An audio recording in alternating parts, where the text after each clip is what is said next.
Hello বন্ধুরা, সবাই কেমন আছো? একটা নতুন ভিডিওতে তোমাদের সবাইকে স্বাগত জানাই। তোমরা দেখছো ওয়ান্ডারার্স। আর আজকে আমরা চলে গিয়েছিলাম গঙ্গাসাগর মেলায়। আর গঙ্গাসাগর মেলায় যাওয়ার জন্য একদিনে ফেরার জন্য কিন্তু আমরা একদম সকাল সকাল যাওয়ার চেষ্টা করেছি। সকালবেলায় আমরা ধরেছিলাম 7:14 নামখানা লোকাল। আর এর আগে গেলে আরো ভালো হয়। এর আগে 6:30 একটা স্পেশাল ট্রেন দিয়েছিল, গঙ্গাসাগর স্পেশাল। তার আগে আছে 5:15 ট্রেনটা, যেটা কিন্তু সবসময় চলে। নামখানা লোকাল ধরে আমরা নামবো কাকদ্বীপ স্টেশনে। সব তীর্থ বারবার, গঙ্গাসাগর একবার।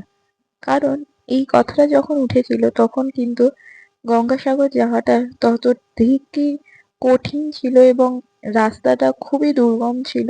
আর সবার পক্ষে সেখানে যাওয়া সম্ভব হতো না। তাই জন্য এখানে যাওয়াটা সবার পক্ষে সম্ভব ছিল না। খুব কম লোকই যেতে পারতেন। এবং এখন কিন্তু সময় অনেকটা লাগলেও, প্রায় 5.5 ঘন্টার যাতায়াত বলা চলে, কিন্তু যাওয়াটা অসম্ভব নয়। অনেক ব্যবস্থা এখন করা হয়েছে সরকার থেকে, যার মাধ্যমে সহজেই তোমরা পৌঁছে যেতে পারো। এবং পৌঁছানো শুধু না, একদিনেই তোমরা দর্শন করে কপিল মুনি দেবের আশ্রম এবং স্নান করে তোমরা আবার ফিরেও আসতে পারবে। এতটাই ভালো ব্যবস্থা করা হয়েছে।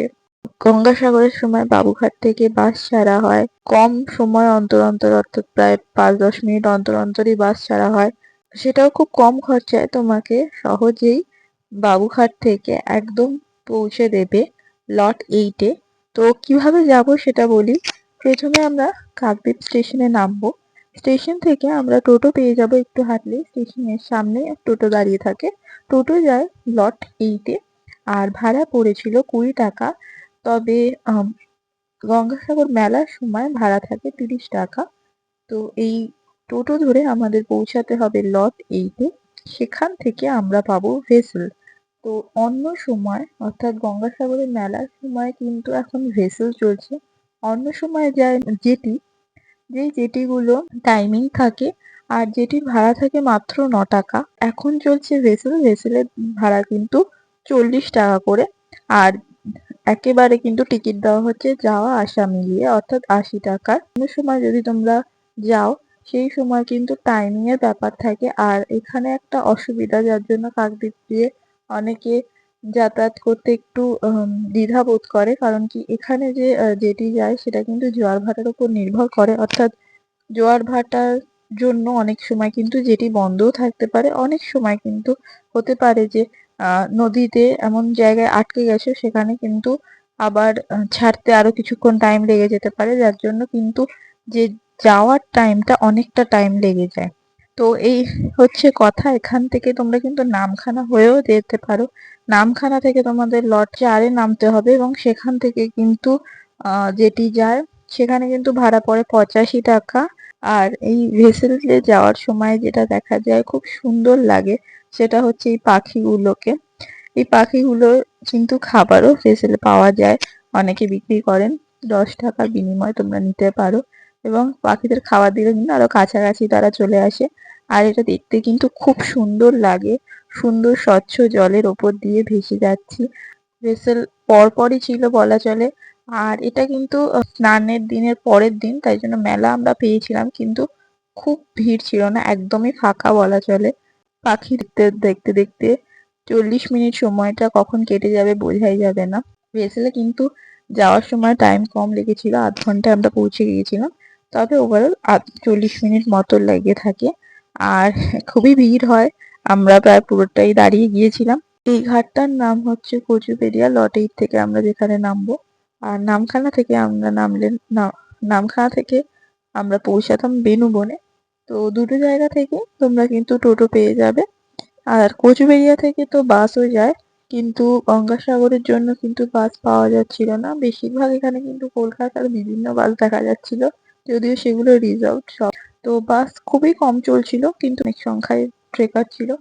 ট্রেকারের ভাড়া কিন্তু 60 টাকা করে নিচ্ছিল। এমনিতে ভাড়া 50 হয়, আর বাসের ভাড়া 40। তো এখান থেকে কিন্তু প্রায় 30 কিলোমিটার দূরে হচ্ছে গঙ্গাসাগর।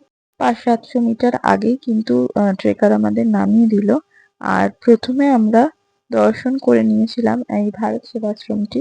একদম রাস্তায় পড়েছিল, তো ওটা আমরা দেখিয়ে নিলাম। তারপর রাস্তায় হাঁটতে হাঁটতে এগোলাম, আর রাস্তার ধারে ধারে বেশ কিছু দোকান বসেছে। ওভারঅল যে ম্যানেজমেন্ট বলো বা সিকিউরিটি বলো, সেফটি বলো, আমার কিন্তু মনে হয়েছে যে ছিল। তো এটা খুব ভালো লাগলো। রাস্তার ধারে ধারে বিভিন্ন পিলগ্রিম শেড ছিল, চার্জিং পয়েন্টও ছিল। তো এগুলো কিন্তু খুবই ভালো লাগলো। আর তোমরা চাইলে অবশ্যই সহজেই আসতে পারো কিছু সময়, একদিন সময় বার করে।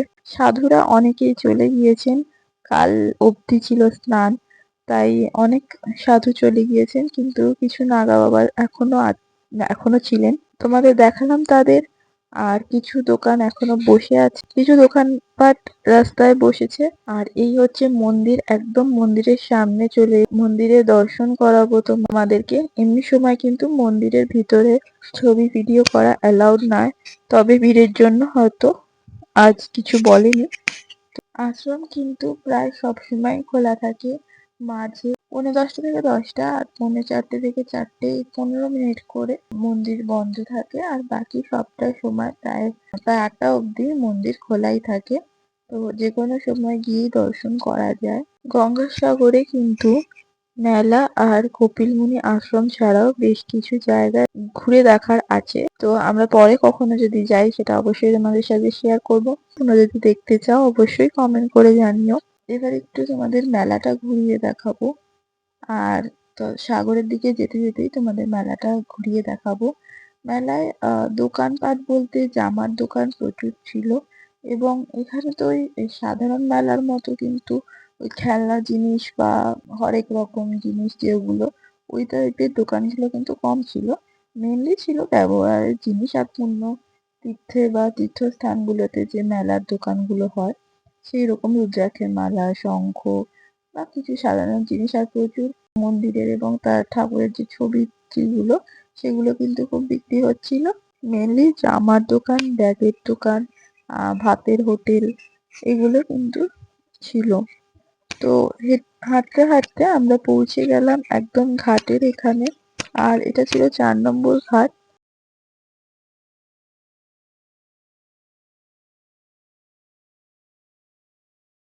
ভিউটা লাগছে, আর গঙ্গার জল যেখানে সাগরে মেশে সেটাই গঙ্গাসাগর। অনেকেই চারিপাশে স্নান করছিল, আর স্নানের জিনিসপত্র রাখার জন্য কিন্তু 20 টাকা করে চেয়ার ছিল, চেয়ারের ব্যবস্থা ছিল 20 টাকা করে। আর জামা চেঞ্জ করার জন্য কিন্তু টেন্ট মতো ব্যবস্থা ছিল।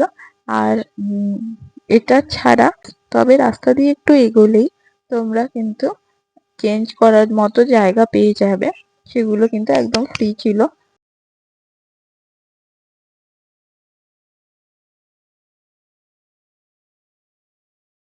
তো আর এখানে একটা সুন্দর পুতুল নাচ মতো করে অম্বুজা সিমেন্টের অ্যাড দেওয়া হচ্ছিল। আর এই মেলার কিন্তু একটা বিশেষ আকর্ষণ ছিল বাংলার মন্দির বলে এই জায়গাটা, সেখানটায় কিন্তু এরপর চলে গিয়েছিলাম। এখানে কিন্তু বাংলার বিখ্যাত সব মন্দিরের মডেল করা হয়েছিল, সেখানে কিন্তু মডেল মন্দিরগুলো এবং তার সামনে সেই মন্দিরের ঠাকুরের মূর্তি রাখা ছিল। তো এটা ভাল লাগলো দেখতে। আর এখানে কিন্তু সব ছবি ভিডিও সবাই ছবি টবি তোলা যাচ্ছিল। চারিদিকে মেলা বসেছে, বিশাল বড় মেলা এটা। আর মেলার যদিও আজকে শেষ দিনই বলা চলে, আরেক দিন এখনো ছিল, এর পরের দিন কিন্তু মেলার শেষ দিন। তবে আজ থেকেই অনেক দোকান উঠিয়ে দিচ্ছিল। তোমরা চেষ্টা করবে ভিড় এড়িয়ে যদি স্নান করতে আসো, তো স্নানের জাস্ট পরের দিনই চলে যেতে, তাহলে মেলাটাও তোমরা পেয়ে যাবে আর ভিড়ও পাবে না। গেট 2 এর কিন্তু ডালা কাউন্টারও ছিল। ডালা কাউন্টারের সামনে শিব মূর্তি, কপিল দেবের মূর্তি এগুলো ছিল। দেখতে দেখতেই সূর্যাস্তের সময় চলে এসে বিকেল হয়ে যাচ্ছে, তার জন্য আমরা এবার আস্তে আস্তে বেরোনোর প্রস্তুতি নিচ্ছি। 5:15 নাগাদ কিন্তু মন্দিরে লাইট জ্বলে উঠেছিল, যেটা দেখতে খুব সুন্দর লাগলো। আবার আমাদের যেতে প্রায় 5-5.5 ঘন্টা লাগবে, তার জন্য কিন্তু বেশি বিকেল অবধি অপেক্ষা করা যাবে না। বেরিয়ে আসার পর আমরা দেখলাম কচুবেড়িয়া যাওয়ার বাস দাঁড়িয়ে আছে। পরে জানতে পারলাম সেই বাসটা রিজার্ভ ছিল, যদিও বাসটা প্রায় 1.25 ঘন্টা পর ছেড়েছিল। আগে জানলে হয়তো আমরা ট্রেকার নিয়ে নিতাম। তো তার জন্য আমাদের অনেকটা লেট হয়ে গিয়েছিল। এরপর আগে নামিয়ে দিয়েছিল, সেখান থেকে প্রায় হেঁটে পৌঁছালাম ঘাটে এবং ভেসেল ধরে ফিরলাম। যদিও ভেসেল কিন্তু প্রায় সারা রাতই চলছিল, তো সেই দিক থেকে সমস্যা নেই। তবে আমরা সেই শেষ ট্রেন পেয়েছিলাম। ভেসেল থেকে নেমে আমরা কিন্তু জেটির সামনে থেকে টোটো নিইনি, তো সেটার জন্য একটু অসুবিধা হয়ে গিয়েছিল। আমরা বাসে করে বাবুঘাট ফিরবো, তবে সেটা অনেক রাত হয়ে যেত, তার জন্য আমরা হাঁটতে হাঁটতে ভেবেছিলাম টোটো নেব, কিন্তু সেই টোটো আর পাচ্ছিলাম না। তো আমি বাকি কথা আমি এখন বসে আছি বালিগঞ্জ জাংশন, মানে আমার পিছন দিকে দেখো ট্রেন, ফাঁকা ট্রেন মোটামুটি। আর মানে ট্রেন ফাঁকা খুব না, লোক আছে ওদিকে, এই দেখো এদিকে লোক আছে বাট পয়েন্ট ইস আমি এখন বসে আছি বালিগঞ্জে। আমার ট্রেনের টাইমটা যদি দেখাই একটুখানি ফোকাস যদি করি, বাজে হচ্ছে পাক্কা 12টা বাজে 3 মিনিট বাকি, ঠিক আছে, 11টা 57 বাকি। তো মানে পয়েন্ট ইজ স্ক্যাম কাকে বলে। হ্যাঁ, আমি ভেবেছিলাম 9:30টার ট্রেন, সেটা ছেড়েছে 10:30টায়। মানে ভুলটা কিছু না, অ্যাকচুয়ালি গঙ্গাসাগর স্পেশালের জন্য আগে একটা ট্রেন চলে গেছে, যেটা নামখানা থেকে ডাইরেক্ট আসার কথা শিয়ালদা, সেটা নামখানা থেকে লক্ষ্মীকান্তপুর দিয়েছে আর আসেনি। আবার লক্ষ্মীকান্তপুর থেকে শিয়ালদাটা আলাদা গাড়ি গেছে, এটা আমার হ্যাঁ হ্যাজাপট হয়েছে, আমি ঠিক ব্যাপারটা বুঝলাম না। তো লক্ষ্মীকান্তপুরে গিয়ে আমরা জানতে পারি যে ওই ট্রেনটা ছাড়বে না 9:50-এ, তো ওটা ছাড়বে 10:30টায়। তো সেটাই ছেড়েছে, যা হওয়া তাই হয়েছে। তো লাস্ট ট্রেনে ফিরছি ভাই, তোমার সঙ্গে গঙ্গাসাগর মানে সব কিছু শেয়ার করলাম, সব কিছু দেখালাম, স্নান করলাম, সেটাও দেখালাম। কবিরমণি আশ্রমও দেখিয়েছি, প্রসাদও পেয়েছিলাম, মানে যেটা প্রসাদ পাওয়া যায়। লাইটিংয়ের দৃশ্য তোমাদেরকে দেখিয়েছি, লাইটিং কি অপূর্ব লাইটিং সেই জন্য, মানে লাইটিংয়ে মানে কী বলবো, লাইক পুরো একটা আলাদা মায়াবী রূপ নিয়েছিল। তো সেসবগুলো সব দেখিয়েছি। তারপরে বাসে আসতে আলাদা স্ক্যাম, যেটি মনে হয় ঠিকঠাক এসেছে, আবার হেঁটে আসতে হলো। তারপরে আবার টোটো পাচ্ছিলাম না, হ্যাঁ, মানে সেই টোটো পাওয়া নিয়ে আরেকটা ক্যাচ আছে। সেখান থেকে আবার একজন ভালো দাদা, মানে উনি ভ্যান নিয়ে যাচ্ছিলেন বা করে যাচ্ছিলেন, কী বলে, উনি মানে মাল নিয়ে যাচ্ছিলেন। গান বাজনা চলছিল প্রচণ্ড পরিমাণে, তাই জন্য আমি এখানে চলে এসেছি। আমাকে আরও কালো ভূত লাগছে। বাট পয়েন্ট ইস, তো ওখান থেকে আসার সময় যেটা বলছিলাম, ওখান থেকে আসার সময় পুরো মানে কোনো টোটো পাওয়া যাচ্ছিল না। তো একজন দাদা আসছিলেন আর কি, মানে উনি কিছু স্টোভ বা কিছু জিনিসপত্র নিয়ে আসছিলেন, গঙ্গাসাগর মেলা উঠেছিল। তো উনি আমাদেরকে বাইরে ছেড়ে দেখে উনি ভালোবেসে বললেন যে চলো তোমাদেরকে ছেড়ে দিচ্ছি যতটা হয়। ছেড়ে দিলেন, উনি আবার টোটোয় চাপিয়ে দিলেন, তাই জন্য আমরা টোটোটা ট্রেনটা পেলাম। বাট পেয়ে তো ভাই মানে আলাদা লেভেলের। But still last train for Sealdah. তো এখন আমরা যাইনি, পৌঁছাইনি। আবার ওখান থেকে গিয়ে কিন্তু আমাকে আমি কী করে বাড়ি ফিরবো, আর একজনকে তো র্যাপিডো করে ফিরতে হবে বা র্যাপিডো ক্যাব যেসব করে বাকিতে ফিরতে হবে। আমাকে তো আমি জানি না ভাই, মানে বাস পেলে ভালো, যদি না পাই তাহলে তো আমারও গেল, মানে গচ্ছা যাবে অনেক টাকা। আর যদি বাস পেয়ে যাই, আমাদের একটা ভালো বাস আছে, মানে ইউনিভার্সাল বাস 71, সেটা সারা 3 রাত চলে, ওটা চললে তো ভাই এবার আমি ডেভিড ময়দান থেকে আমার টোটো করতে হবে, সেটা অন্য ব্যাপার। তো যাই হোক, তোমার সঙ্গে সবটাই শেয়ার করলাম। যদি এত কষ্ট করে আসার পর ভিডিওটা ভালো লেগে থাকে, তাহলে ভিডিওটা লাইক করে দিও। আর তোমরা গঙ্গাসাগর কখনো এসছো কি না, যদি না এসে থাকো তাহলে এরপর আসবে কি না জানিও, বা পরবর্তী মেলায় আসবে কি না। এমনি সারা বছরই গঙ্গাসাগর খোলা থাকে। গঙ্গাসাগর থেকে কপিলমুনি আশ্রম বা স্নান, এগুলো তো কোনোটা পার্টিকুলার না যে এই 1 মাসই করা যায় বা 1 সপ্তাহে করা যায়, সারা বছর তোমরা করতে পারো। তো সেখানে তোমরা এসছো কিনা এর আগে বা আসবে কিনা কমেন্টে জানিও। ভিডিওটা ভালো লাগে তাহলে লাইক করে দিও, বেশি বেশি করে শেয়ার করো। ক্লাসে অবশ্যই চ্যানেলটা সাবস্ক্রাইব করে দিও ভাই, এর থেকে বেশি আউটরো আজকে আর করতে পারছি না, বিধ্বস্ত লাগছে।